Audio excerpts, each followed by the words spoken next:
Thank you, Dr. Samri, Head Sir, Siraman, and everybody in the department. Thank you so much for organizing this informal talk, I would say, particularly after the rain yesterday. And I'm so privileged to be here today just to see so many new faces. Once upon a time, I was here, not exactly in the department, but somewhere in Lucknow. I will show you where I was. And I was so happy to see so many faces. And when I was just traveling to India, then I spoke to Samri and saying, I would like to visit university this time. Last year I went to PHL. And this year I just wanted to see Department of Statistics here at the University of Lucknow. So thank you so much for joining me today. And definitely this talk is not going to bore you. I tried my best not to bore you. Mostly statisticians bore people if they go to present something, but I'm sure it will not. So with these words, I would like to start today's talk. And just before going to start, I just would like to ask a simple question. Why did you choose to study statistics from the students? Anyone would like to share their thoughts? Why did you choose to study statistics? I will share mine once I'm going to present the slides.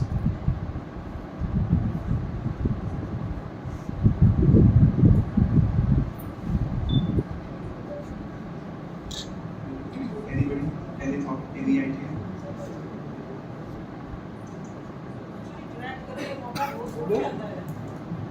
So don't be shy and don't be afraid of. I'm just a person who just sitting this side of the task. That's it. Anyone from BSc1 or anyone from BSc? Just like you, he has been the student of this university. Because I saw various real-life applications of statistics in my life. When I was most by all the world of statistics in the reality shows, the test failure of presenting the results to the test kids. So I first got my mind with how they used to do it so precisely. My sister told me this was all that the statisticians which were United States. From that mind I got started with statistics, and then in class 12 also I tried to study best for the two chapters also was similar. Excellent. BSc first semester. BSc first semester. BSc first semester. Oh, excellent. Because when I was in your shoes, I had no idea. I'll explain. Thank you. So many of you, somebody got some experience, maybe from seniors, from family members, or from newspaper, right? So sometimes you go to study, or sometimes you just choose, okay, I don't like chemistry, so I choose to study statistics instead of studying chemistry. That's all right. So today what I'm going to do, next 40 to 50 minutes, I'm going to explain who I am, what I do, and a little bit about me. I'm just 10-15 years ago, just like you. And as I said, it is kind of informal talk about the uses of statistical methods, particularly in medical research. So I'm just going to explain some recent statistics contribution in the field of medical statistics. And then very specific example which I experienced in last 10 years. So you would really see how statistical methods are being implemented or used, particularly in the area of medical research. And then of course, you are more than welcome to ask any question you have. So where I am, I belong to this particular university known as the University of Keele or Keele University. It's basically, as you see, center of Manchester and Birmingham, so it's very accessible to me to go to Manchester or Birmingham or to London or towards the Scotland, Glasgow and Edinburgh as well. Beautiful lake, you can sit if there is a sun, although very few days you will see sun there. Then that's the library and that's the eating hall. It's basically the place where we organize meetings, functions, etc. And that's the picture I think last year, January 2nd or 3rd. Beautiful snow you can see. So that's a very beautiful university, big campus, but not like bigger campus like in India. If it is a 400-acre campus, then it's one of the biggest campus in the UK. something like that. So as a group, I belong to the School of Medicine within the University of Leeds, and then within the School of Medicine there is a group, separate group called as the Biostatistics group. Within the Biostatistics groups, there are a number of professors, and the UK follows the very old system of academia, lecturer, senior lecturer, reader, and professor, rather than following the US system of assistant, associate, and professor. So still we follow very traditional style of hierarchy of teachers there. Then 2 senior lecturers, around 8 lecturers, and roughly 6 or 7 at the moment postdoctoral research associates. So primarily what we do, being a statistician in the School of Medicine, so there are 2 major aspects, research and teaching. So we teach across the university, not only in the medical school, we go to teach in life sciences, in biology department, or we go to teach in psychology department, or we go to teach in any other departments where they need something on statistical methods. In terms of the research, there are 2 aspects of statistical research. One is applied, everybody do, and we all do. Second aspect is the methodology, where we try to develop new methods, because each problem in medical research, each question is different. So every time if somebody comes with a specific problem and we don't have the answer, at the moment, using the current statistical methodology, then we try to develop something new. That is called as the methodological research in statistics within the medical school. So that's my journey. Pretty simple. We started from the BSc from Zia College, University of Lucknow, and how I arrived to Lucknow, that is also a very interesting story. When I passed my +2 from Inter College, and then I was confused because I really didn't like the chemistry, particularly organic chemistry, because every time H goes in different directions with different names of the molecule. So I was so feared, sort of. I joined BC and PhD, then I left after 3 or 4 months and just waited for next year. But I did not know where to go, what sort of other subject I should study after leaving the chemistry. And in that sense, I was just roaming here and there, and then days after days were passed. And when I realized I should study statistics, application for University of Lucknow and Christian College were gone. So I had no choice except for the Zia College. So I said, okay, I already lost my 1 year. I should not leave this opportunity. So I just went to Zia College and joined BSc in physics, maths, and statistics.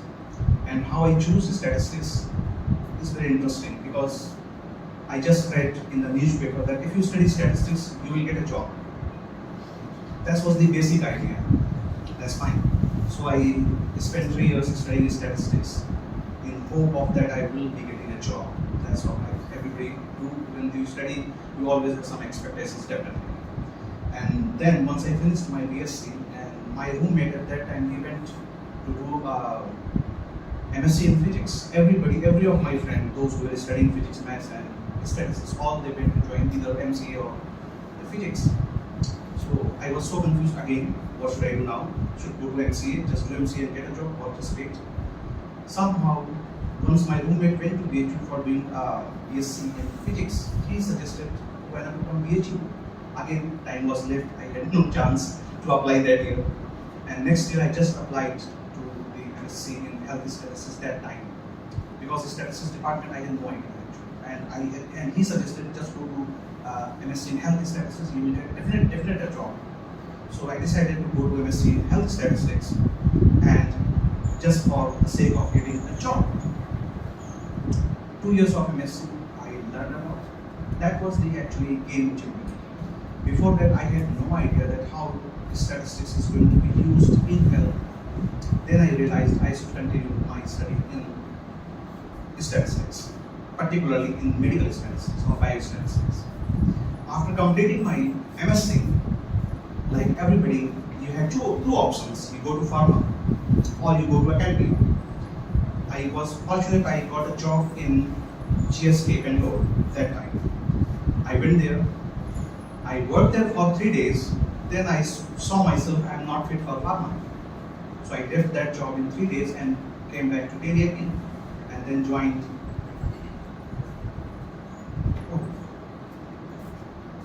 Institute of Human Behavior and Life Sciences. That's in Old Delhi. I worked for 6 months because the project was ending. So I learned some application of statistics in that particular project, and that project was related to suicidal ideation among slum people, something like that. Then, once the project ended, again I had to find some new job. 2-3 months after, I found a job in the National AIDS Control Organization, NACO. And then I just traveled for 6 months here and there, just teaching basic statistical methods, how to do something in Excel particularly, because that project was related to data triangulation, and it was funded by the UNAID something. And 6 months I enjoyed because I was traveling from Pondicherry, Kanyakumari to every part of India. And once that time I met Professor TCS Reddy, who was the former head of the community medicine in the WHO, and now he was the head of the WHO, country head something. So he told me, if you like academia, you should leave NACO immediately and find a job in academia. Luckily, January is always lucky for me because January 2011, I got a job in Army College. Yes. And then I spent my 4.5 years there. At that time also I got PhD opportunity in National Institute of Medical Statistics, which is institute of within the ICMR. And they had tie-up that time with the GGSIP University to produce PhD in medical statistics. So I just gave the entrance exam, passed, and then joined. So I finished my PhD around 4.5 years, and in those 4.5 years I also worked in Army Medical College as well. So finished my PhD, submitted in July or August, and then everything finished before December 2015. And then January again lucky because I got the postdoctoral opportunity in Singapore at the Kongchen School of Medicine within the NTU. That was the Center for Population Health Sciences, and I spent 3 years there studying more statistics, more application of statistics there, and had a lot of opportunity to travel abroad and just try to explore in which particular domain I just want to be settled, because statistics is so broad. So I have to find my own specialization, right? So I chose evidence synthesis or prognostic modeling type thing. And then I always go to UK or go to some other country for training or for conference and try to learn more. So those 3 years I just excelled myself to understand new techniques, new methods, and at the same time work in different projects as well. And then again January 2019, once I was completing 3 years of my postdoctoral research, so I was thinking, where should I proceed now? Go to Australia, go to US, or somewhere else? Because Singapore is so small, just two universities with there. Fortunately, because I was traveling so much in the United Kingdom, I had so many other things to do there as a project, and then explore I should move to UK. One of the professor at the university that time I met in RSS conference, and he told me, you should move to UK. So after his discussion, I applied and got the opportunity. When I started applying in UK, I got 3 opportunities: one in Kiel, one in King's College, and one in UCL. So I was confused again. Where should I go? Go to Kiel or King's College in London, or go to Kiel here? This decision was so important because that will change your entire life, right? But as I said, I spent many years in Delhi, then Singapore, then again London, like a huge metropolitan city. You have to commute, you will not have your own life, something like that. So we decided, okay, not to go to London, just go to Kiel. It is so beautiful, so pleasant, and there is no rush. You do things in your own space, right? So that's how I simply started, like sitting you here today. Maybe next 5 or 10 years, many of you will be at different places, like me. So there is nothing extra in me. I'm just like you, right? And then you just need to find your own way, your own path, and then you can simply follow your instinct. Then you will be you actually. So I'm not going to focus too much of applications because statistics has so many applications. I can't just show you number of applications in just 1 or 2 or 3 slides. You name the subject and statistics will have its application data. Right? So I will particularly focus in health. Within health, 2 main aspects: clinical aspect and the public health aspect. In clinical aspect, primarily focusing in primary, secondary, and tertiary care. In public health aspect, primarily focusing at community level, population level. Okay.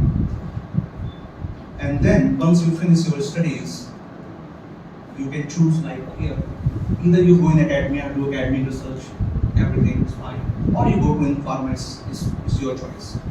You can go to pharma, you can do whatever pharmaceutical research asks you to do, and then you can enjoy your life there as well. Or you like to go in public health. Again, for public health, you can also go to university, like in medical colleges, mostly public health related research happening. If you go in the department of community medicine or any other public health department, like in PGI. Or you can go to Ministry of Health within the government, and then you can start doing planning, implementation, and evaluation of different government programs. You can also do that. Fortunately, statistics has its own ministry in India, so we are very fortunate in that sense. So as I said, I'm just going to focus in medical related applications of statistics today. So what I thought is particularly these 4 or 5 aspects I can see are very useful in terms of research. And statisticians are involved everywhere in medical research, like from planning to execution of a research project. When a particular research question is being conceived by a doctor, by a health researcher, then he comes to a statistician to discuss how he should plan. Whether it should be a simple study, just go to community and collect data, or it should be a randomized controlled trial to understand whether a particular intervention is working or not, or whether he should follow certain number of individuals for 4 or 5 or 10 years being a cohort and then see the outcome. Right? So statisticians are the key from designing to the execution of a medical research project. Then providing methodological and reporting guidance. So statisticians' job is not just to analyze data, produce results in terms of the tables, that's done. No. These days, statisticians provide guidelines how to report something, how to write something, how one should write the results from a randomized controlled trial, or how one should write results from a systematic review and meta-analysis. So being statisticians is our duty not to just analyze data, we also produce different guidelines. If you have a chance to look at these consort reporting guidelines or tripod reporting guidelines for prognostic modeling, so many guidelines available. And all these guidelines are basically produced by or led by statisticians. Then we also support through independent peer review, either if you are reviewing a paper or you are reviewing a grant. Either way, we provide our independent opinion whether a particular research proposal is going to be funded or not, or is going to be published or not, or what are the shortcomings and advantages or the extents of that particular research project or the paper. Then we also provide training to other health researchers because statisticians in a number is not being in the world. Like in UK, we are suffering from quality statisticians. So in UK, those who have experience in statistical applications, they can be statisticians. It doesn't matter whether they have the degree in statistics or biostatistics or not. If they spend sufficient time and they know how to write code, how to do analysis, what is a model, and how to apply it, they can be statisticians. So that's why we provide training to train other disciplines researchers to apply statistical methods properly, write results properly, and discuss results properly. And then software development, like many of you use SPSS, some use Stata, some use SAS or R or Python. Who developed all these softwares? The statisticians. So you can have ample of opportunity being a statistician in a particular software company if you have very good understanding of statistical programming. So you can choose any of these paths in medical research, and many of us has all these paths within the research, and did all these things. So some key statisticians, I would like to introduce you how medical statisticians revolutionize the area of medical research. This is Professor Douglas Alderman, who died in 2018, and he is one of the key persons who pitched the idea that randomized controlled trials should be uniformly presented and reported. And he is one of the founding members of the Equator Network across the world. And then he gathered with different researchers of different domains, all stakeholders, means all researchers, funders, journals, etc., government. He collected everybody from all stakeholders and pitched the idea that we should have uniform reporting of statistical methods in randomized controlled trials primarily. Then I think in 2005 he got this idea, and then in 2010 he came up with the consort reporting guidelines for randomized controlled trials. Before that, what happens? There was no uniformity regarding how many patients you should treat for a new treatment versus the control arm. There was no such guidance. So whatever you think is right, you can take it and you can do that research. So medical research was so scattered that time. After the randomized controlled trials guidelines, at least you can see uniformity in terms of the consort guidelines. So you can see one of the biggest contribution of statisticians in medical research. When I met him in 2017 at Oxford, I asked him the specific question: how much time it take to you to think that we should have a reporting guidelines in randomized controlled trials?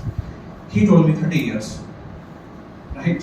So it's a long journey. It was a long journey for him to conceive the idea and to develop something which is for greater good, not just for a particular group of researchers. These days, any trial, anywhere in the world, if it is being done, it has to follow consort reporting guidelines. So you can see how statisticians are so important in medical research. Second, these days you might have heard so much about the predictive modeling using machine learning methods or using classical statistical methods. Same problem with the predictive analytics as well, because we really don't know how many samples we should use in developing a prediction model: 100, 200, 100,000, 200,000, 500,000, or what should be reported again. So his Professor Gary Collins at the moment at the Oxford, because he was the student of Douglas Alderman, and now he is leading the Center for Statistics in Medicine at the University of Oxford. And he come up with the idea of tripod reporting guidelines for diagnostic and prognostic modeling in medical research.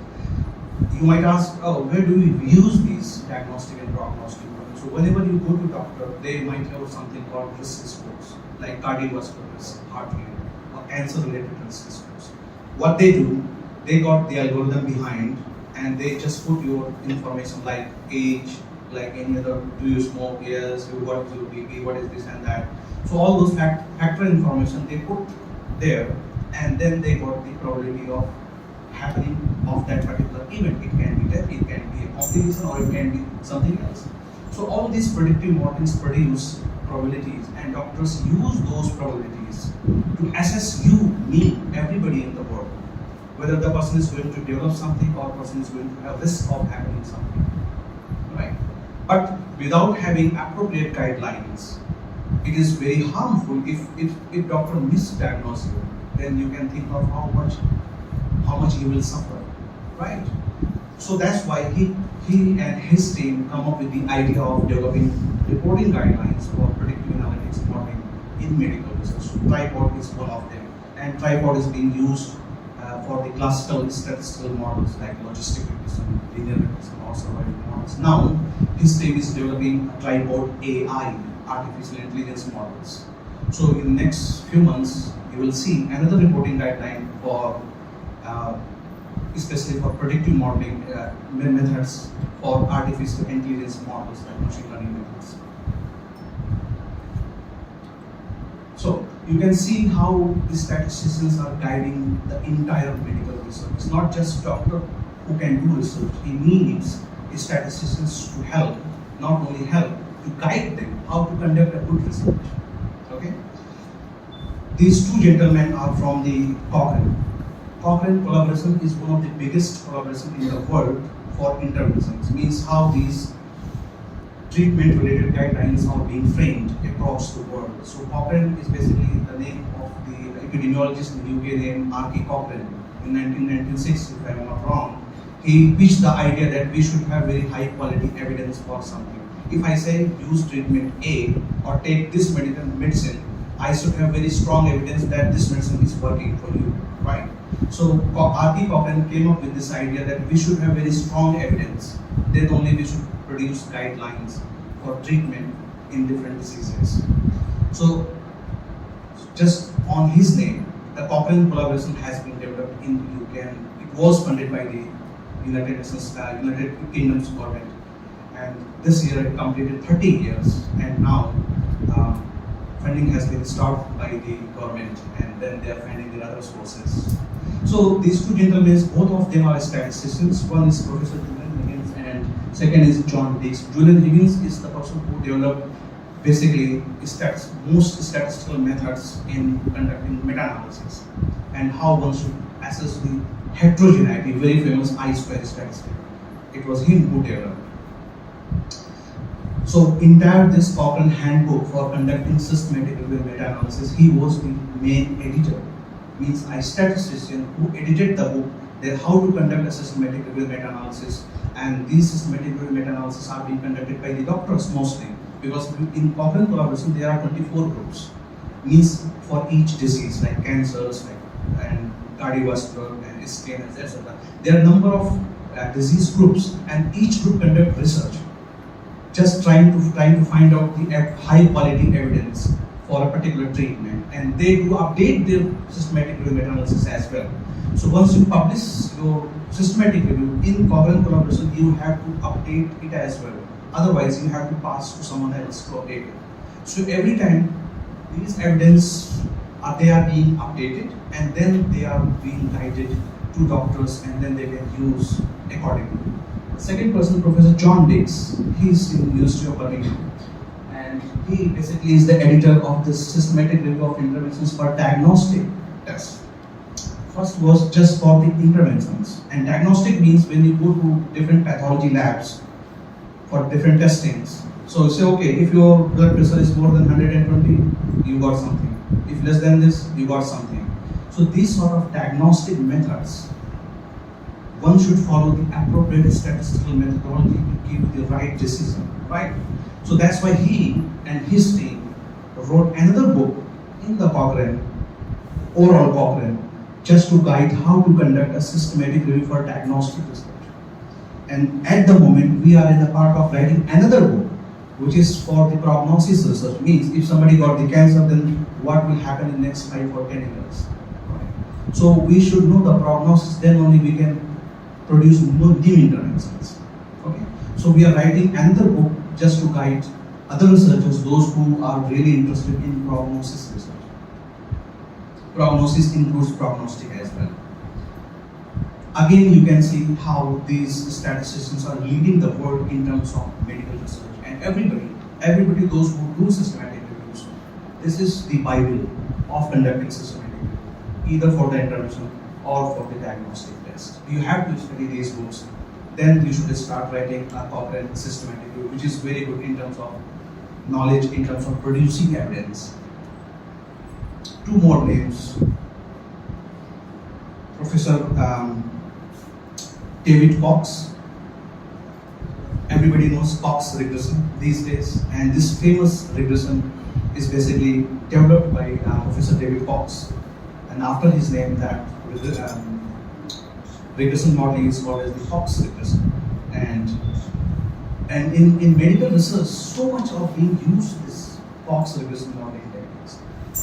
Whenever time to event data is important, whenever you want to see, okay, something happened, and at what time something happened over the time, and then you are going to apply Cox regression modeling. Right?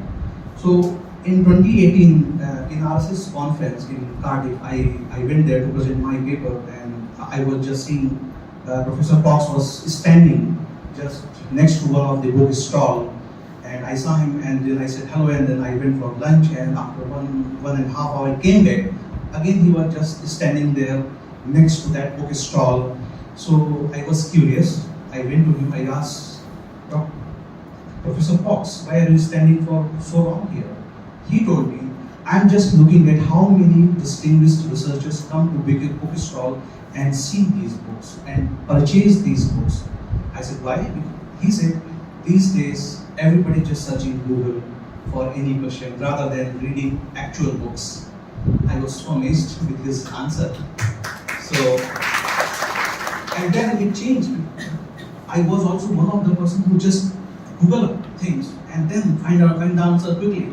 Then I realized, no, I should read books. And in UK, there is a very good culture of reading books. Every book is out there. If you ask, what is your bedtime habit? Oh, I just read one paper or just read one book chapter or something like that. So I gradually developed that habit as well, and I really enjoy reading books. C.R. Rao, I think everybody knows C.R. Rao, who C.R. Rao is, and he is very distinguished statistician from India. Then he moved to the United States, and both of them, by the way, got the so-called the Nobel of Statistics Prize, basically pretty much called as Nobel Prize in Statistics, for their contributions to theory as well as applications. Then three more gentlemen. Each one is very distinguished in his work, and these days, these are all living people, right? So we all use their methods every time when we say modeling. So Professor Frank Harold is in the University of Vanderbilt in the United States, and his book is Bible for studying the regression analysis. I think it's freely available if you just Google it up. And if you had chance, just listen to him on, I think in YouTube. His videos are freely available, and he's very much intellectual, always asks a statistical question of the day on Twitter, if you follow him on Twitter. Or he always try to give some statistical thoughts, like thought of the day in statistics from his point of view, or statistical questions. Or if somebody asks any question, he tries to answer. So he's very active on Twitter. And if you're really interested in studying medical statistics, you are going to apply regression methods, and his books are very good, very good. Second person is Professor Richard Riley, who is my collaborator at the moment. And his work is primarily around the prognostic modeling and meta-analysis. Developed many methods, applications as well. And Richard is basically known for his formula development for prognostic modeling. So he developed formula for what is the sample size calculation formula for linear regression, for logistic regression, or for survival time to event data, for model development as well as for model validation. If somebody is going to develop a prognostic model, as I said, predictive modeling is so much being used because there was no formula before to apply sample size. And there is a misconception that 10 to 1 has no sense. It's just a simplest approach. If you have 10 observations per variable, then you can use in the regression analysis. But when somebody did the simulation analysis to see whether it has any sense, then they found there is no sense. It's just a convenience. And then he and his team developed a sample size calculation formula for predictive modeling. And I just spoke to him last week, and he told me he got a grant to develop sample size formula for artificial intelligence models. So in the next couple of years, you might see another series of sample size formula for artificial models. The third person, Evert Stierberg, he is also very fine researcher in predictive analysis and very much methodological researcher in producing so many methods, so many approaches, and validating different approaches for predictive analytics. So I just wanted to show you these are just those people, either those who are working or just started in the field of medical research. They are not just applying methods, they are developing methods for medical researchers, applied methodology research. And then it might motivate some of you to study medical statistics and use, either you apply directly or you can spend some time to start with something methodological research. And I just had a PhD position in IPD meta-analysis, and then once I started talking to people, there is a very difficult situation in UK to find a very good PhD student. Though, but the person who is interested in actual methodological research these days. So that's it, just trying to show you that is the reality in UK. So we can imagine anywhere else in the world. Another very big example of medical statistics, a global burden of disease study. It is basically funded by BMGF, Bill and Melinda Gates Foundation, and it was started in 1990 or early 90s, and the idea was to produce burden of disease across country in each possible disease condition, so that all governments can plan accordingly. Right? So many, more than 10,000, see, 281,000 data sources being used means they ask to each country, different possible person, those who have any sort of data related to particular disease, and then more than 204 countries and territories being included if you go to their website, and then 350 health conditions and outcome risk factors are being studied. So you can imagine for any particular disease, if you just go to their site, type, then you will find for a given country what is the burden. Burden means death. New cases means incidence, how many new cases happen in a particular year, or the prevalence, overall cases for a particular disease, or how many years are being lost by a particular disease. That is called as the YLD, year of life lost. You can find all that information on their website. You just go to Global Burden of Disease website, and they keep updating every time. So from 1990, latest is 2019, and what they do, they publish all this data to different journals, particularly Lancet or some big journals, very big journals. So every government go and read these papers, and then they see what is the requirement in their own country, how they can have the better healthcare facility, right?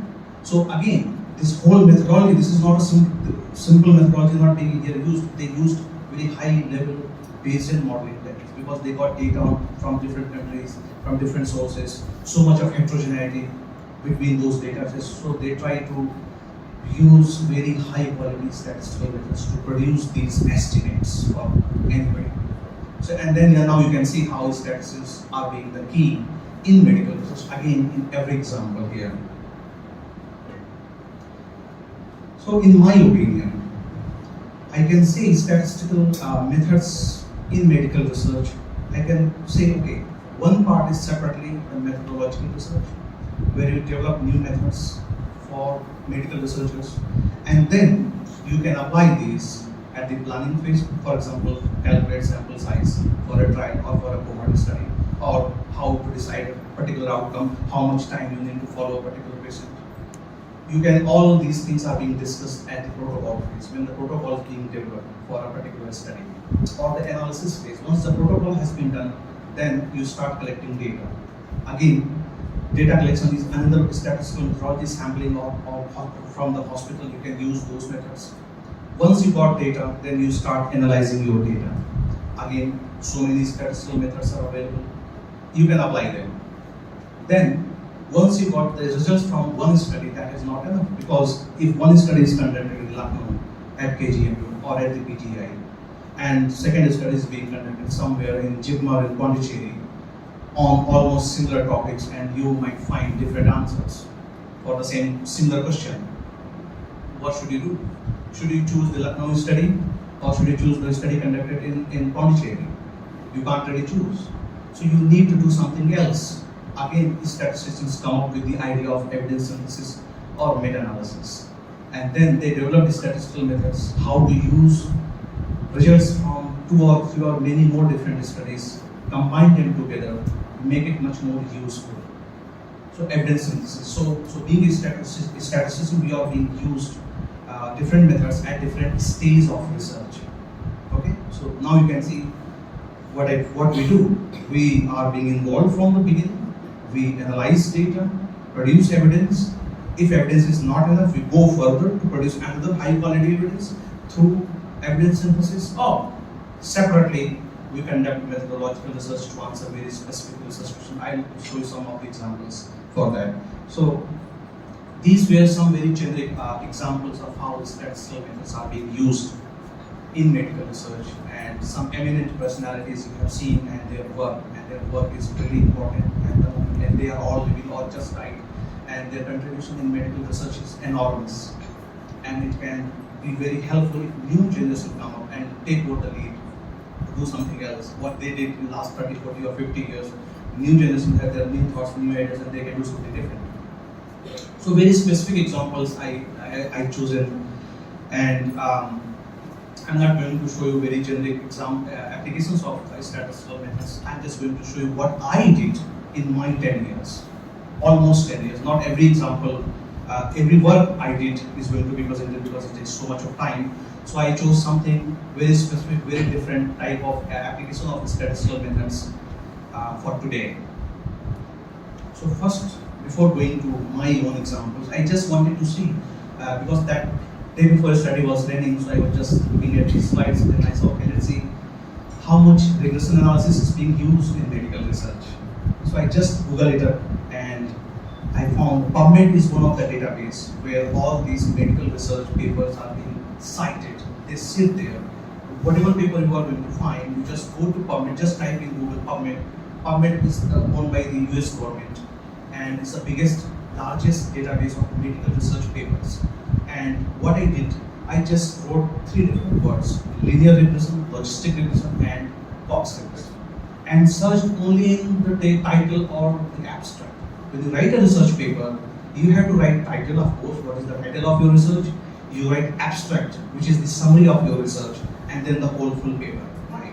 So I just only searched the title and the summary, that is the abstract of those papers, and try to find out these 3 terms. As you can see, I think winner is the logistic regression here. Right, so you can see over last 20 years, from 2000, and I just chose last 20 years. You can see how much regression methods are being used. Just regression models, I did not search the chi-square test or the t-test or any other, just simple 3 commonly used regression models in medical research, and you can see logistic regression is so much being used, followed by, I think, which one? The linear regression and the Cox. Cox is slightly tricky and complicated, and not everybody have longitudinal data. So that's why Cox is the lowest. Then the linear regression, you might get very much linear data or continuous data basically. And then you can apply linear regression. And logistic in medical research, everybody is just amazed with yes or no type outcomes. Like, okay, so there are a number of hard outcomes like that, yes or no, but there are many other outcomes where people just categorize things like, okay, you got systolic blood pressure more than or less than, or you got hypertension, yes or no, or you got cancer, yes or no, or so many other outcomes. So that's why logistic regression is so much popular in medical research. Now you can see how statistics is so important, because without logistic regression, even simple regression analysis is not possible these days in medical research. Now, very specific examples I'm just going to show you, and you can learn at least, and it might motivate you to do something like that. So this is one of the question I was triggered when I got a student from the undergraduate. Undergraduate student has to do a project there. So one student came to me, and I was not sure what topic I should give him. And then, basically, as I do lots of research in evidence synthesis, and this question triggered me that when the person got the data and the person wanted to do a meta-analysis, not every data in medical research is being reported as mean and standard deviation, because you need mean and standard deviation in meta-analysis. For example, hospitalization, number of days being hospitalized, it is very skewed data. People don't report mean and standard deviation because that is wrong. So they report median and interquartile range sometimes, or sometimes they just report median, minimum, maximum, and median, or sometimes 3 scenarios, or they quartile 1, then the median, and then the quartile 3, or sometimes they report everything. So based on these 3 scenarios, what we do, we convert those medians to mean and standard deviation first, and then apply meta-analysis. But the question is, how should I convert them?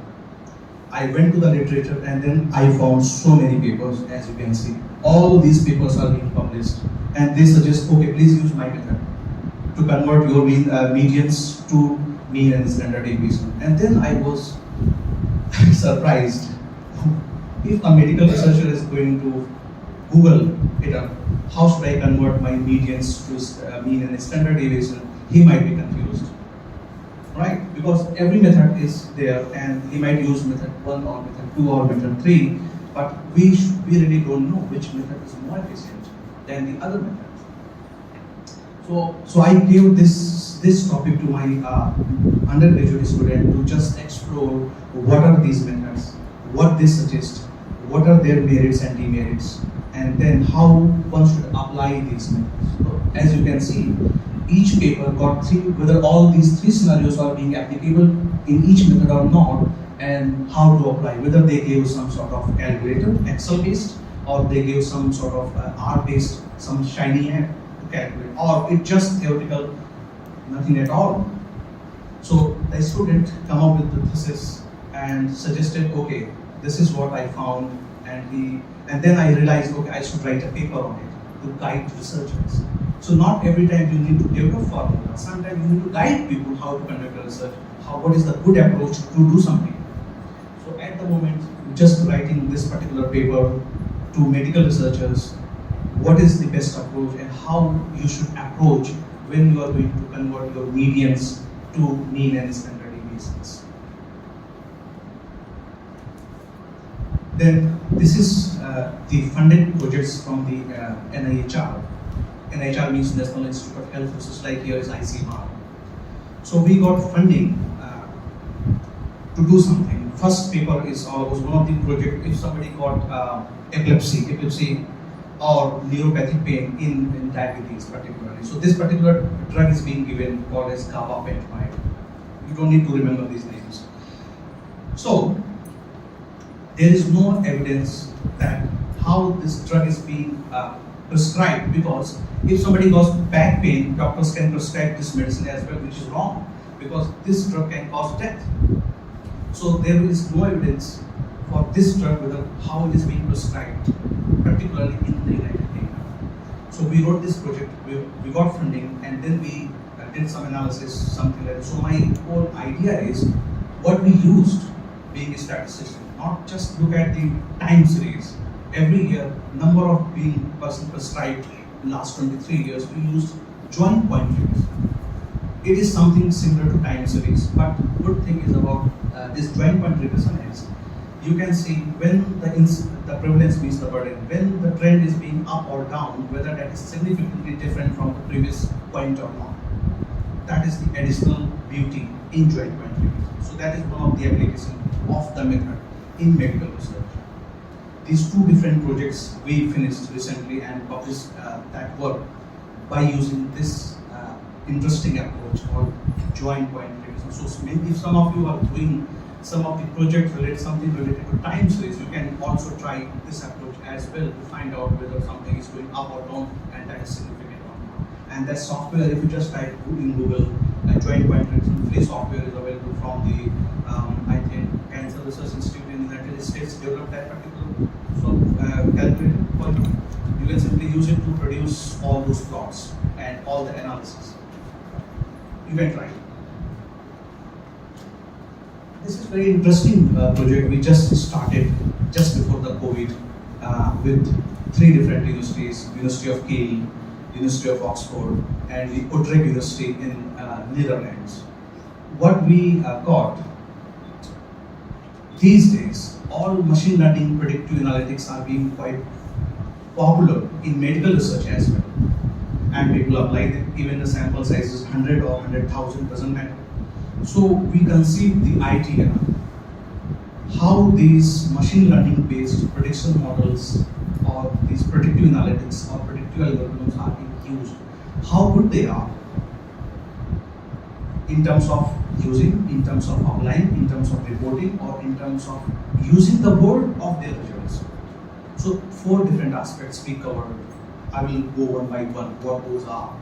So what we did, we just searched Google PubMed again via Google from January 2018 to 2019, just 2 years data, because there is so many models. You can't really, if you just think, okay, I can going to use 5 years data or 10 years data, you need 50 people to just screen, because every other paper is using machine learning. So we just restricted to 2 years just to see the trend. And in the right hand side, you can see the flow diagram and how we ended up with 152 research articles.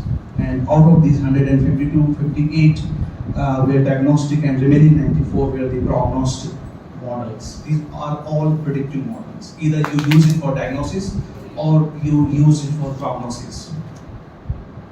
So in the first part, the first paper we published in the BMJ, and the question was risk of bias. Risk of bias means when you are planning a study, how much biased you are.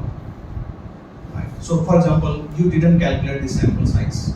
You say, okay, I got 1,000 patient data, I just simply use it 1,000 patient data. So that is basically one of the risks of bias, because your results is going to be influenced by the small sample size, or if you don't have enough sample size, or you choose something different, or you did not properly decide or properly define who is your patient, what is the inclusion criteria, right?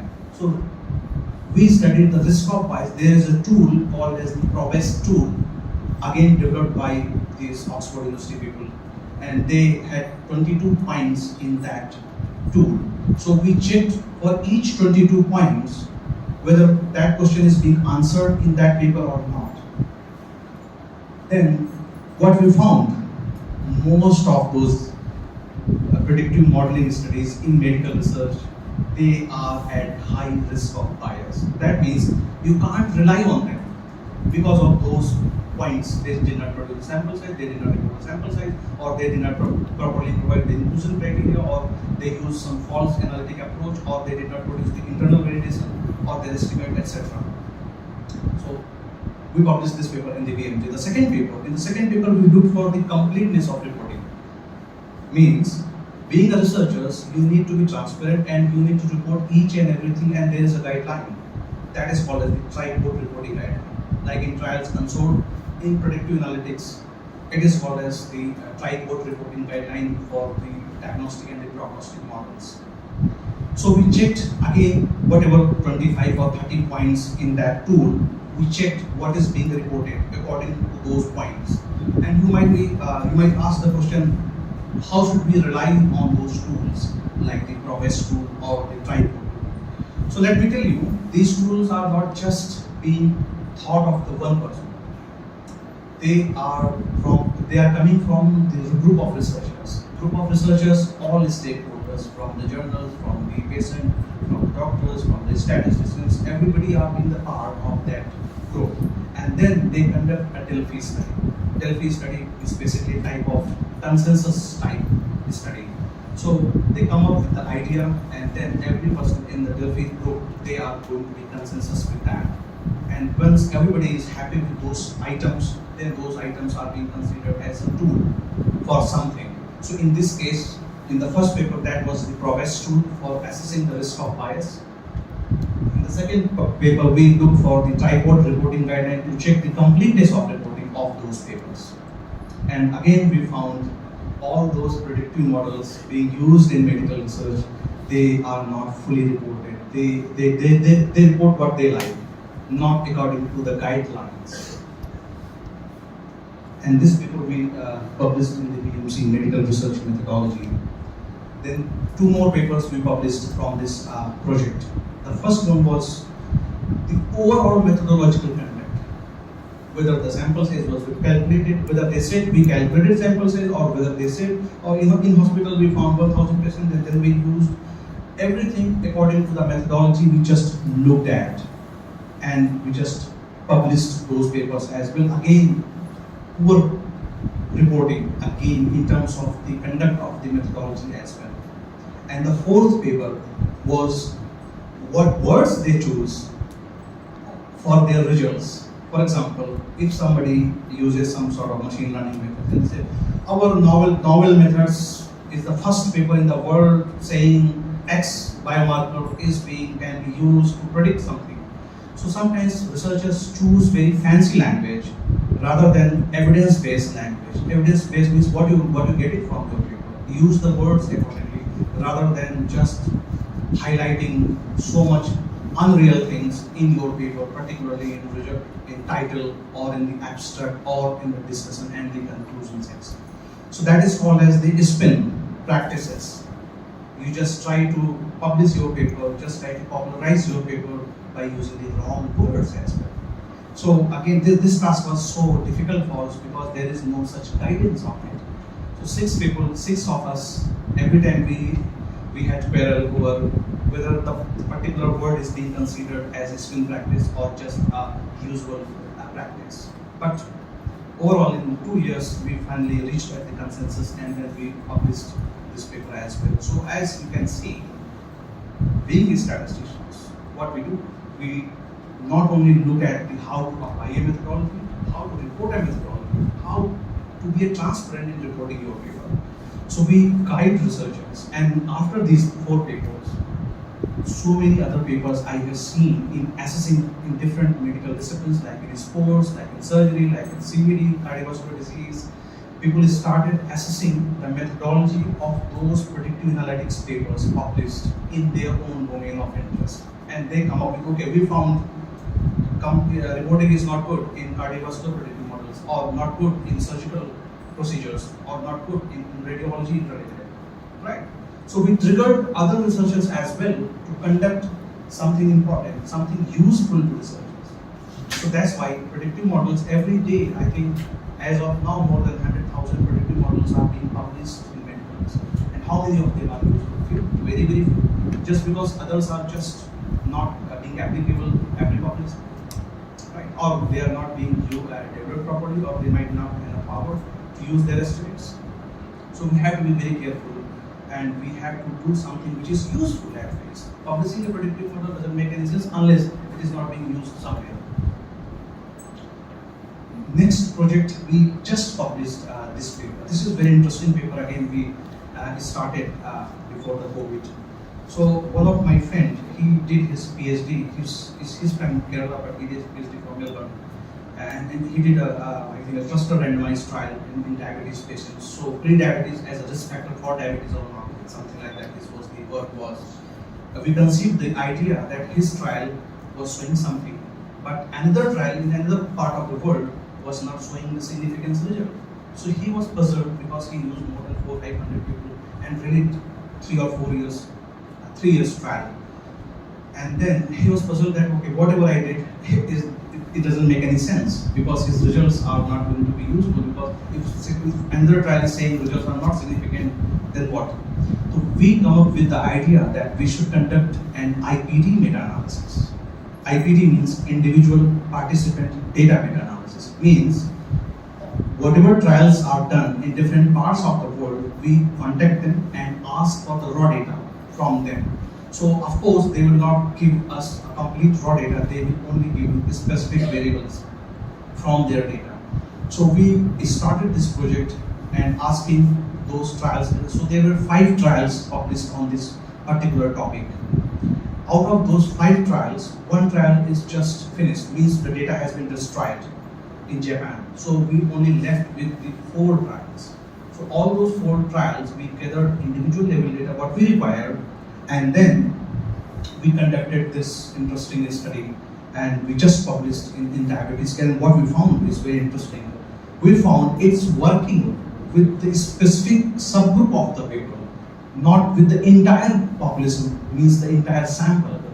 So that's what we based on single trial, we really didn't know that this particular intervention is working or not working with those persons, those who got the pre-diabetic condition or what. So we found, no, not this intervention is not working to everybody.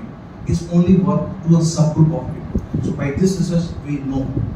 So this is how you can see, this is again what statistical method is being used, individual participant data meta-analysis, which is slightly more advanced approach in evidence synthesis. And we applied and we found something interesting. Then this project is, we also got funding to see during the older age, because everybody is going to old one day. So during the older age, how one can sustain without any external support, like for daily activity or for going out or for lunch, making lunch or etc.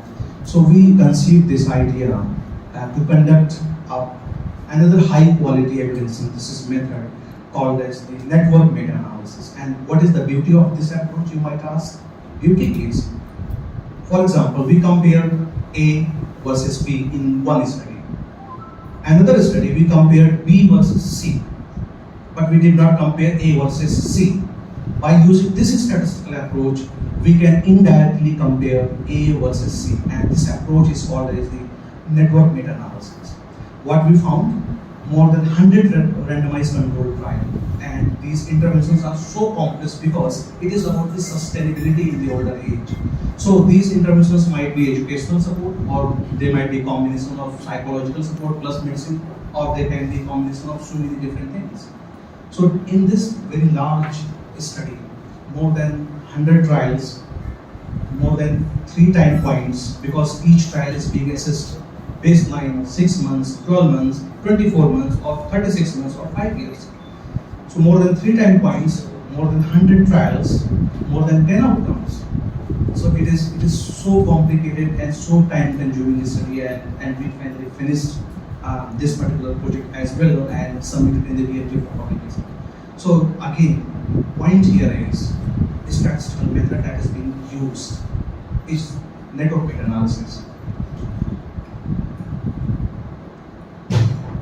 And few more examples, just applications, and other applications of different statistical methods, right? Called as the umbrella review. When we conduct meta-analysis, sometimes meta-analysis itself is not sufficient.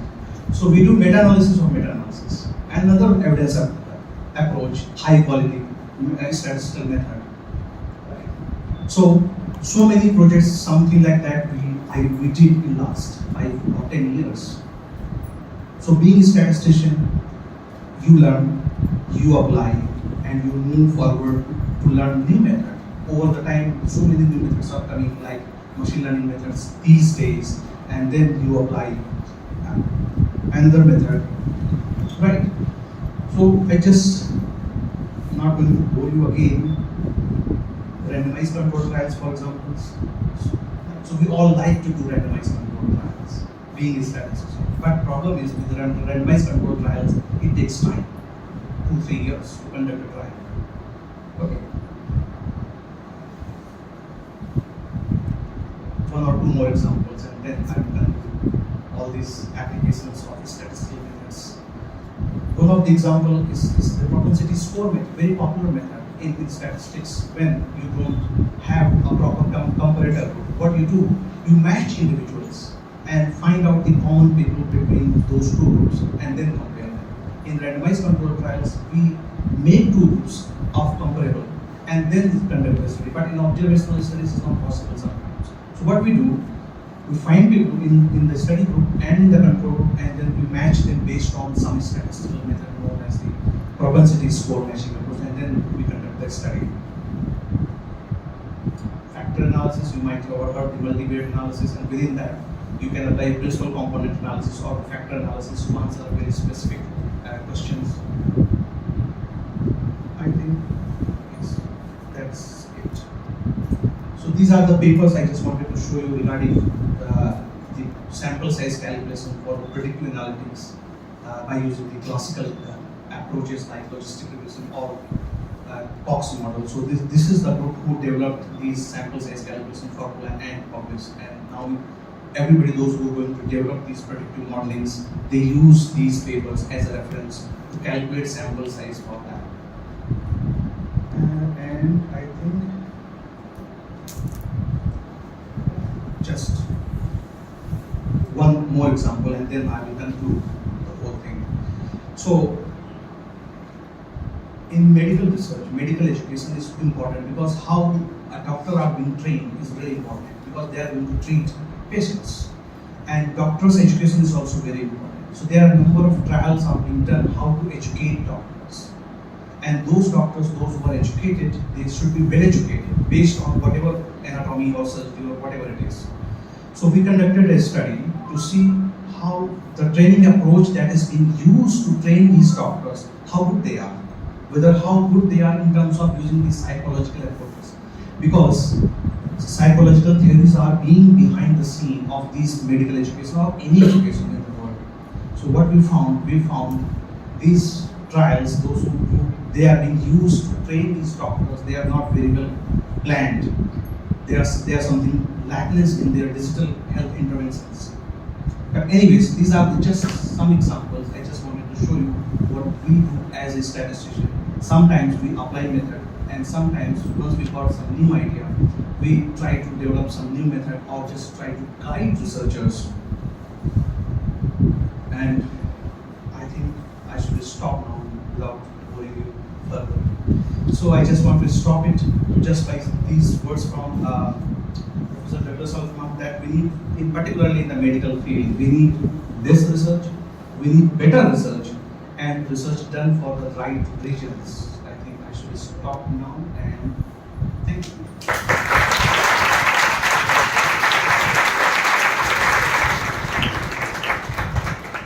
Happy to take any question that you think of. Just one observation I just wanted to share. Like there was a publication for US and they were saying like more people now die because of the medicines than the disease. What are your takes and comments on that? Very true, ma'am. When I was working in NACO, in the Ministry of Health, and there was a person who was very funny researcher, I would say. So he told me that, Ram, I said, what's up? He said, people living with HIV is lesser than people on HIV, means those who work around. So that's true, ma'am. But the question is very complicated to answer at the moment because so many other things happening, and these medications might be influenced or the interaction with something else. So more and more research is needed, and more targeted questions needs to be asked and then should be answered based on it. Another observation was like when we developed the vaccines, and it has been observed, like even before the vaccine was developed, the disease already had started coming down. So the credit goes to the vaccine and to the people's their own lifestyle and their immunity and the environment they do their things. So many times, I mean, you have already pointed out many limitations, many challenges, biases, and like one thing you propose today, and afterwards, like you say, no, this is not the right thing to do. So now, in the age of artificial intelligence, how do you think like we humans are going to stay in this field of research? Yeah, we are definitely going to above the artificial intelligence methods. But it's everything has two aspects, good and bad. So in artificial intelligence, if we use it wisely, it is going to be very helpful. Like in particularly in ophthalmology, where artificial intelligence methods are very accurate than human. But it cannot dominate because it is a support system. So that's why supervised machine learning methods, we supervise them and we are the judge, not the artificial intelligence technique. And regarding the vaccine thing, I was so happy to see that time when the AstraZeneca vaccine paper was published and led by a statistician from Oxford. And of course, each disease had its own natural history. So it's going up, then it starts going down. So if you're developing at the downing phase, then for some periods, for shorter period it makes sense, but not for the entire period.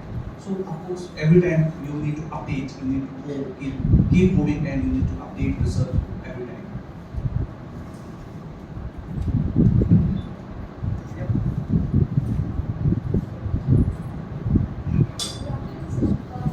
I understood the term that you taught us and was alien to me, but still, I know that I have got to learn. But I have a question for you that in your journey, what are the three key lessons that you have learned to enlighten us with? Which you would like to enlighten us with so that our path in that, our road will be quite easy. Interesting question, but there is no direct answer to your question. Sometimes you learn from your own mistakes, right? So, good part is once you follow your instinct, follow your vision, your thoughts, rather than following your neighbor. So that's what I did when I was doing my masters in biostatistics. I knew what I'm going to do in next 5 or 10 years. I went to pharma industry for 3 days. I learned from that I'm not fit in pharma industry. Then I moved back to academia, and then spent, because in academia you need to spend time, and then you will learn or you will earn something. So just keep doing good things, right things, and you will find your own way of doing things. So how do you, as you said that there are diversity in this statistics, so how you chose the one that fit you better? So how did I choose for myself better? Do you guys? I would say choose biostatistics. Yes, definitely a job, definitely a very good career. But follow your instinct. If you like, for example, if you're more interested in sort of life vehicles, you can go to actuary's job is one of the highest paid job in the statistics at the moment. And there are I got one call from the, I think, University of West Indies, and the professor there asking me, I need a very good actuary. I said, sir, I don't know any actuary because I'm just medical statistics, I just know that. He said, okay, I'm looking for from 3 years and not getting any good actuarial science researcher. So there are so many aspects in the statistics. You just need to see which one is good for you, which one is you really like and relate with that. It can be stock markets, or it can be econometrics or psychometrics. It can be anything that you like. Sir, good afternoon, sir. So we are students from genetics and genomics subject. So we particularly want to become a data analyst in medical field. So I have heard that research abroad is far more qualitative than in India. Is it true? And sir, how we can land there? What is the correct procedure and requirements which we can? Well, so once you finish your master's, so 2-3 different options. One option is straightforward, do your school education and go abroad. If not, do your undergraduates, prepare for it, go for masters and forward. If not, again, do your masters, go for PhD. If not, complete your PhD and find for the postdoctoral opportunity. Particularly in your field, genetics, so complicated. I always afraid of genetics statistics because so complicated data. I am simply a epidemiologist. But yes, there are so many opportunities. You can find different institutions working on genetic statistics or genetic research related.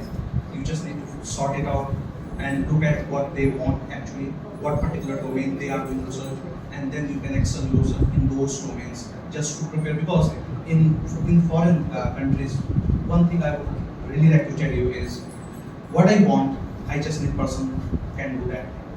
Means I have seen applications that okay, I like this, I like that, I like that. No. If I said I am looking for a person who has experience in say data analysis or genetics, I just only going to stick with that. If somebody says, oh, I am very good mathematical statistician, I did some work in genetics, I don't bother. I just need a person who has the experience of what I am looking for. So just look at the applications, few applications, or look at certain institutions, certain people, or look at the profiles as well. For example, if somebody wants to do PhD with me, look at my profile first, what I am doing. If I am doing evidence synthesis and prognostic modeling, I am not going to produce any PhD using genetic statistics, isn't it? So that's the way we should approach. So the ground thing which we can do to go there to teach the abroad universities in US or UK. So what are the requirements for that? Requirements being, if you, of course, English language test is compulsory. If you go into United States, you need TOEFL or for masters and PhD, right? But if you're going for the postdoctoral, no requirement because you're already postdoctoral and it is believed that you know how to speak, how to do things, right? So if you're really afraid of doing the stats, etc., so complete your PhD from very good institution and then apply for postdoc and matching with your profile what you did. So important is once you finish your PhD, then they start matching your profile with those people with whom you are going to work with. So last thing, how's the experience of living out of India? Is it worth it? It depends. So, for example, I'm a vegetarian person. So when I was living in Singapore, it was horrible for me, right? Because everything is so smelly, and I was so afraid of that. I was so scared of eating anything outside. So then, when I moved to UK, it's fine, completely fine. Because what I want to eat, I can simply I can find so much vegetarian food there. And when I was traveling to from Paris to one of the place called Mount Saint Michel, from Paris. So in Paris, it was fine finding vegetarian food. But when we were traveling from Paris to Mount Saint Michel, and it was around 4 hours journey by bus. So bus stayed just stop somewhere to eat something, and I went to that cafe and I asked the lady, "Is there anything vegetarian to eat?" She said, "I don't eat. We don't eat vegetarian." So these kind of many things will happen, but I think the only thing matters, your stomach should be full at the end of the day, no matter how.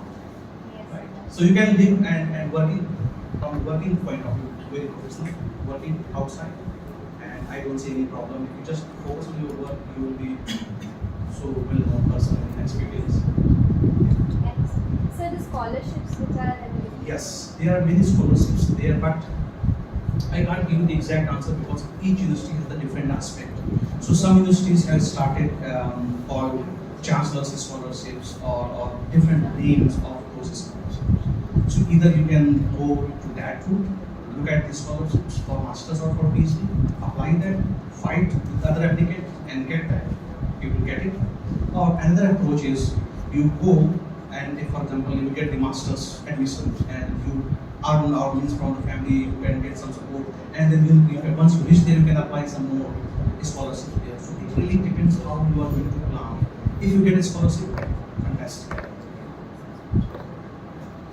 Thank you, sir. Yeah. So how can one find projects to work on, and what are the key skills one should already have to work on projects? Projects. So you are interested in developing a project or Being a part of, like being a research part team. of? Yeah. Okay. So first find a very good researcher to work with. So for example, in medical research, particularly I will tell you,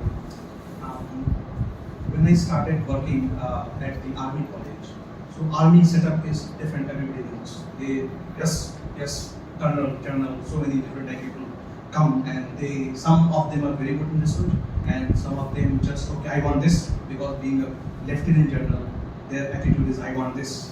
But statisticians can say it depends. You can't really get it because you don't have it. So you have to, two things, being a statistician is very important. Should be honest and very straightforward. What can be done, what can't be done. Once you are being straightforward, some people will definitely hate you. Some people will start liking you. Those who are liking in you, they will start developing relationships in terms of the project. I'll tell you my own example. When I was working in Army College, I had opportunity to visit Rajiv Gandhi Cancer Hospital in Delhi.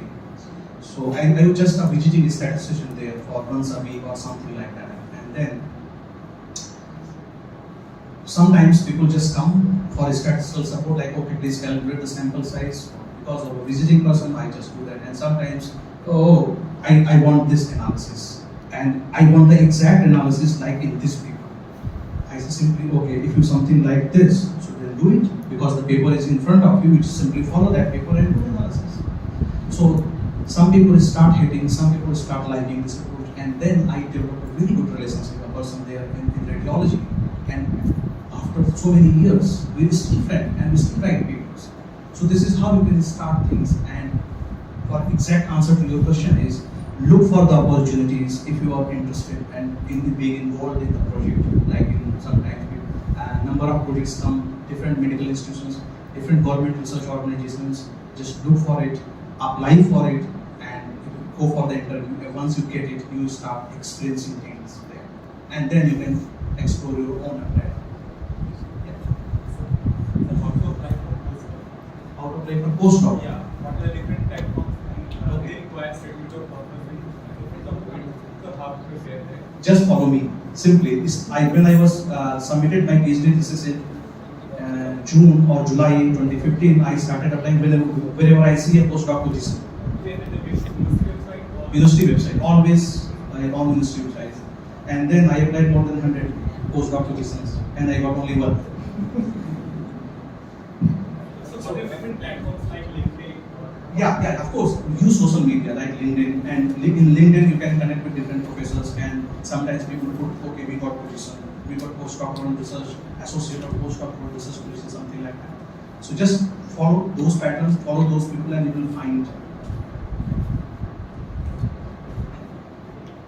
Sir, what could be the career path that students could follow after masters in biostatistics in the field of epidemiology, following it becoming an epidemiologist? Simply just gain experience as much as you can.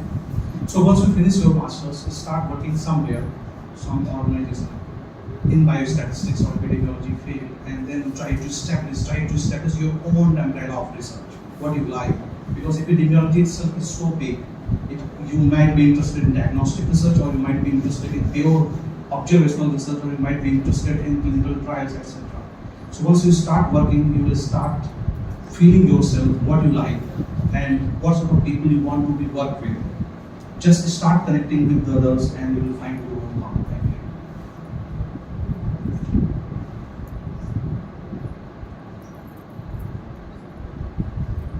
So, sir, I think we will stop the questions as of now, because we have head computer science department sitting with us. Sir has been constantly receiving phone calls from both phones and he is still waiting, so we need to end this lecture. We will be taking all the questions after this lecture is over. Sir is with us, और जब तक हम sir को नहीं जाने देंगे तब तक सर नहीं आ जाएंगे.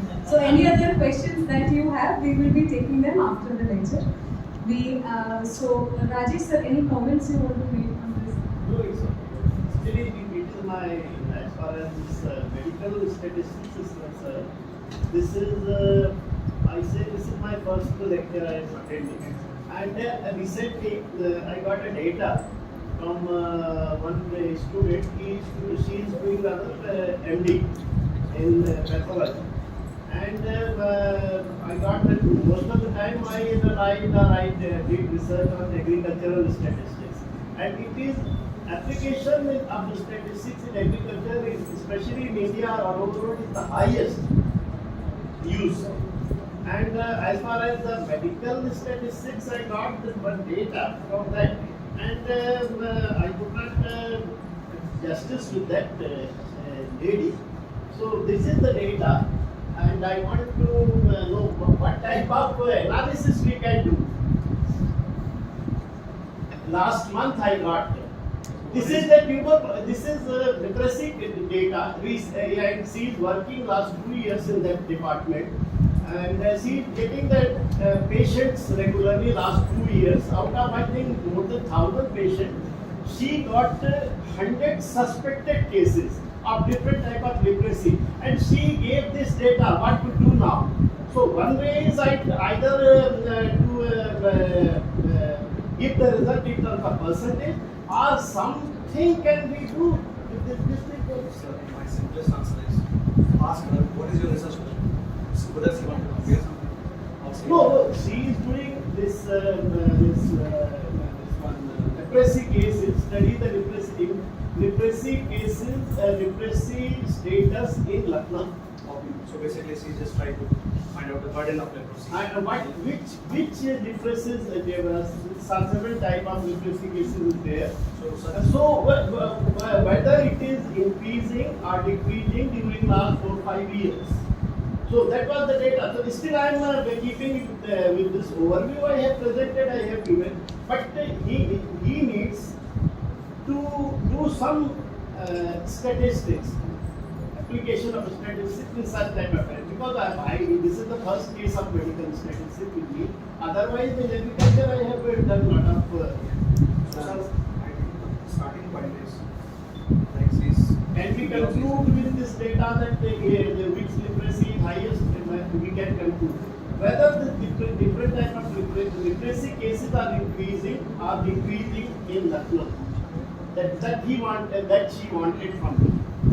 So, like sir, I presented joint point can tell if she got the data from last 4 or 5 years. 3 years, last 3 years. And time is being Time, around 3 years time, I suggested you give that one suggestion I did. You give the monthly data of last 3 years. Then we can time series analysis we can do then we can conclude whether it is increasing or impact of which is the best, which is the highest infected cases of leprosy, is ability. Is it significant? Normally in non-statistical sense it is significant. So whether the trend is significant or not, joint point reduction can help us to communicate. So still I am waiting the data from Yeah, that. so you can have time on it. I-square, we can do I-square, but that's what I'm saying. What is this question? Whether he want a trend? for in this case, what will be the null hypothesis for I-square? For I-square, he need to say whether he wants to All are equal. significant. All are equal. What Significant. is the difference between those two groups and those two groups he wants to compare? So that's why we have to compare. There is no difference between those two groups comparing I-square. Sir, And we then have we can- classes also, so maybe we can get off now and then later on. We can discuss later on. We can have the discussion later. Okay. Thank you so much, sir. Joint point is the best answer. Okay, I will contact you. Thank you so much, sir, for such elaborate lecture. I would like you all to please give a round of applause to sir.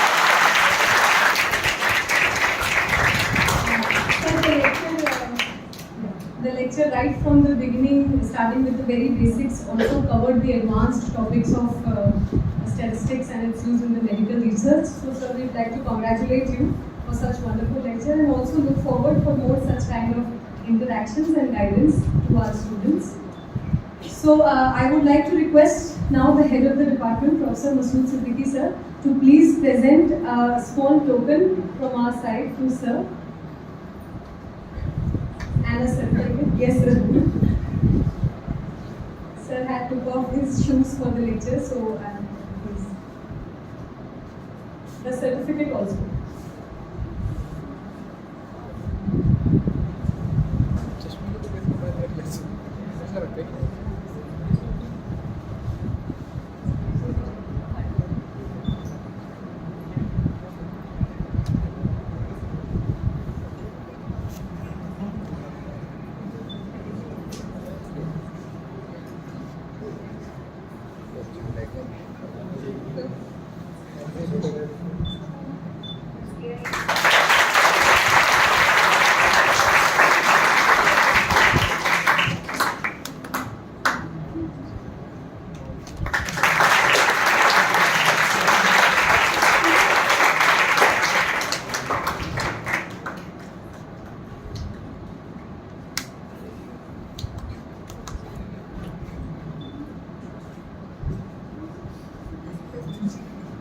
So, sir, at the end, there's also a small surprise. There was we had a seminar in the month of October.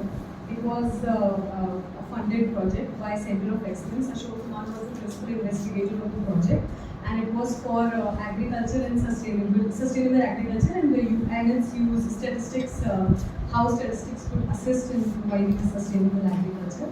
So, as a part of the conference, we have been able to receive few papers, and we have also been able to prepare an edited book for that. So, sir, we would like to take this opportunity to also launch our book.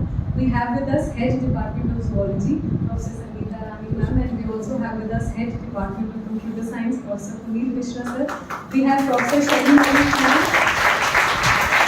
She is the Director of the Lal Gupta Institute of Public Health. We have Rajesh Kumar, sir, who was with the Sugarcane Institute and has served for around 40 years. And the faculty members of our department. So I would like to invite all of you for the launch of the book along with you, sir.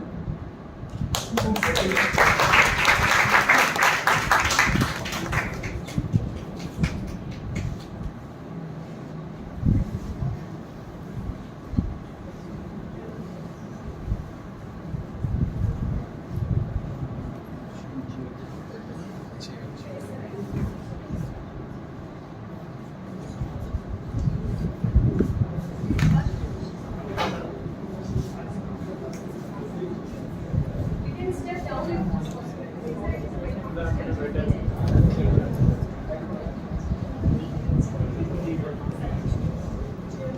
बंद कर देता ना record करेगा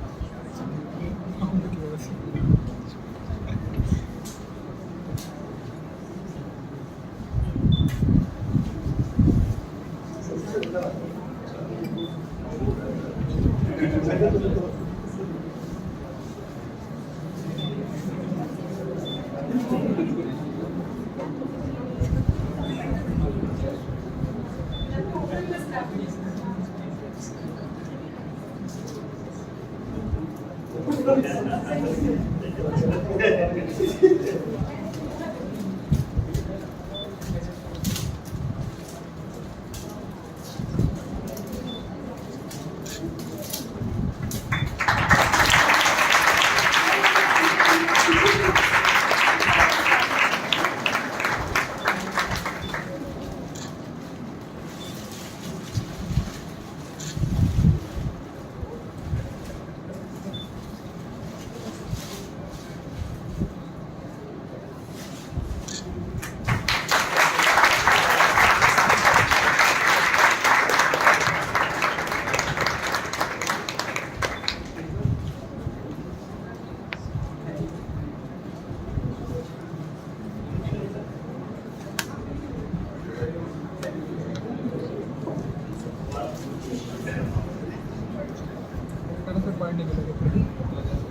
have contributions from Rajesh sir in this book. We have contributions from Puneet Mishra sir in this book.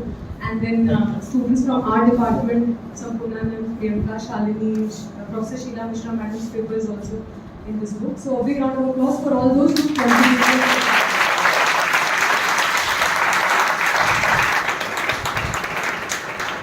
With this, we come to the end of our event today, and despite of all the busy schedules, we have the faculty members from various departments. So I would like to express my gratitude and would like to invite Professor Masood Siddiqui sir, Head Department of Statistics, to propose the vote of thanks.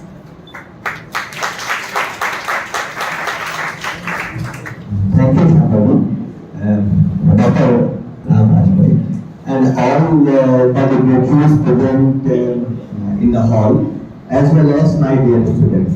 On behalf of the Department of Statistics, University of Lucknow, we would like to express our heartfelt thanks to the guest speaker for today, Dr. Rajbhai, who has not only covered the methodological research part, but as well as some interesting observations, as well as some guidelines for all the students who are in the field of biostatistics as well as genetic engineering for the future career also.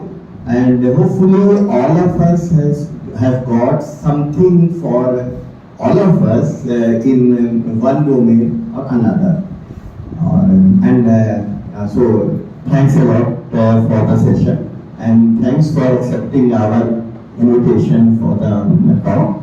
And we would also like to express our thanks to the Honorable Vice Chancellor, Professor Alok Kumar Rai, whose constant motivation and encouragement for holding such talks and all these things would be very beneficial for increasing the academic atmosphere of the university.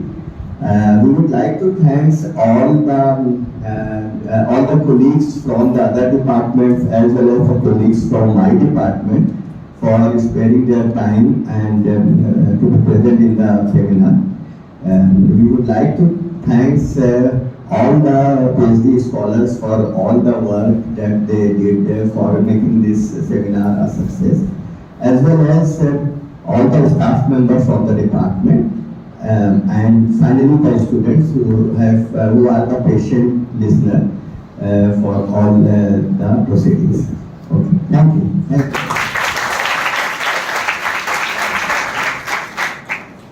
so much, sir. I would like to request all of you to please stand for national anthem.